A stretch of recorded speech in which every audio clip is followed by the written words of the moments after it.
किताब का नाम रिच डैड पुअर डैड, लेखक श्री रॉबर्ट कियोसाकी।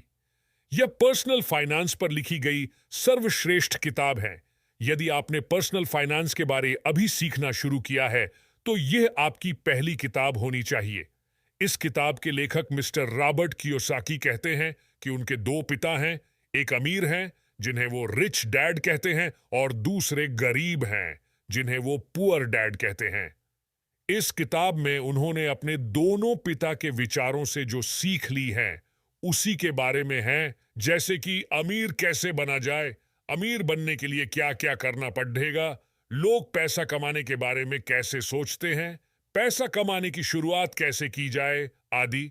ये किताब लोगों के अंदर आर्थिक जागरूकता पैदा करेगी। आइए इस किताब की समरी देखते हैं। लेखक के एक पिता बहुत ही पढ़े लिखे थे, उन्होंने पीएचडी भी करा था, और उनके दूसरे पिता ने अपनी स्कूल की पढ़ाई भी नहीं पूरी करी थी। दोनों ही अपने अपने कैरियर में सफल थे। एक पैसों की समस्या से जूझ रहे थे और दूसरे उनके शहर के सबसे अमीर व्यक्तियों में से एक थे। जब वे पैसे के बारे में बात करते थे तो दोनों के नजरिए भी अलग अलग थे।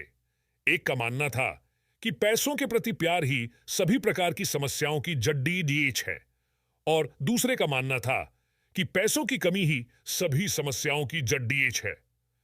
अब लेखक के बचपन में उनके सामने सबसे बड़ी दुविधा थी, यह थी कि वह किसकी सुने, अपने रिच डैड की या पुअर डैड की, क्योंकि पैसों के बारे में दोनों के नजरिए पूरी तरह से अलग थे। हालांकि लेखक के दोनों पिता ही लेखक की भलाई चाहते थे।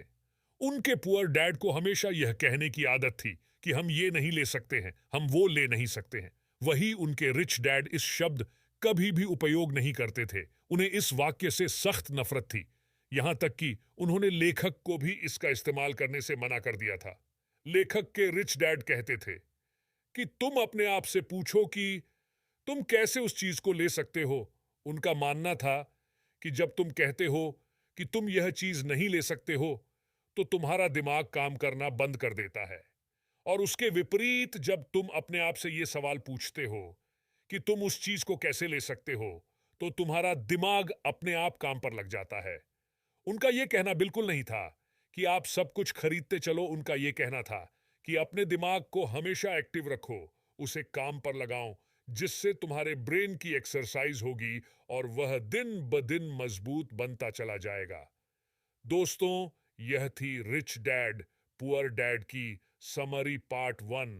हम फिर मिलेंगे सेकंड पार्ट के साथ जल्द ही। तब तक के लिए